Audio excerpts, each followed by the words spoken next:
name is Karimi, and we are joined today with our commodity analysts, Pietro and Leah. So the oil prices have fallen very rapidly, but of course the pressing question is whether this recent rebound will continue. Yeah, so looking at the demand side, a lot of people think that demand is going to increase as a result of the oil price decline. You know, this is easy microeconomics, but actually the price elasticity of demand for oil is quite low. Okay. And also at the same time, if you think about who actually demands oil, it's not normal people like driving cars. They demand gasoline. The actual people who demand oil, crude oil, is refineries. And in Europe especially, a lot of the refineries, the big refineries, are undergoing maintenance.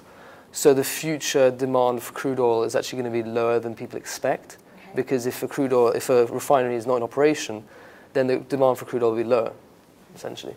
That's on the demand side. Okay, so that's to do with demand. What about the supply side of things?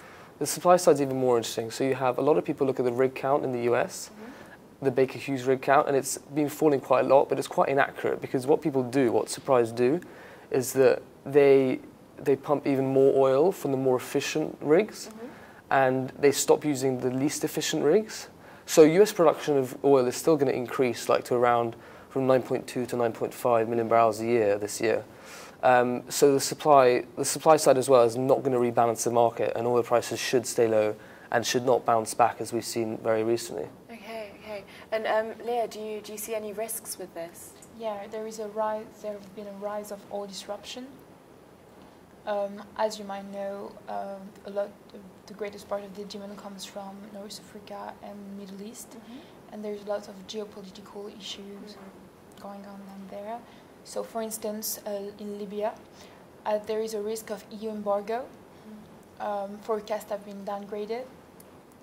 And then there is the upcoming elections in Nigeria that could trigger some attacks on oil infrastructure that could be very destructive.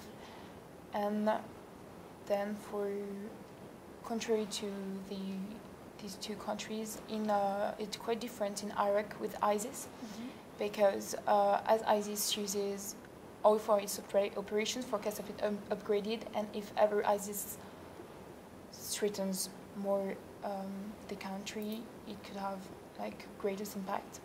So let's turn our attention to what has happened to other asset classes as a result of the decline. Leah? So the biggest impact is on the energy sector, as BP share prices fell by 25% and Shell share prices fell by 20%. It's the worst performing sector, as their revenue mainly come from oil. I see. Pietro, which market would you say would be mostly affected? I think the bond market is actually the one that's been most affected. So as the oil prices come down, inflation and inflation expectations, more importantly, have fallen very, very rapidly. And normally when inflation falls, there's a strong demand for bonds and a strong demand for yields. So there's a search for yield, essentially. So around $3 to $4 trillion worth of paper worldwide has a negative yield. And so I think that's that impact. That's the biggest. The oil prices impacted bond market the most. I'd say more than energy shares, actually. But currency volatility has been pretty high. Wouldn't you say that its effect's been on the FX market? Yeah. So for example, you've seen the ruble really taking a plunge. And also the Aussie dollar has taken a plunge, and also the Canadian dollar. The Canadian dollar, you have the Canadian tar sands and the oil sands, which is a big export revenue. So as prices come down, a lot of their exports decrease.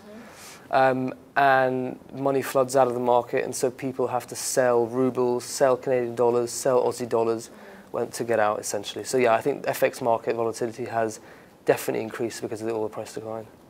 Okay, so we can safely say that the oil price decline has been significant not only in itself, but also on other asset classes. Brilliant. Okay, well, thank you very much. Thank you. Thank you.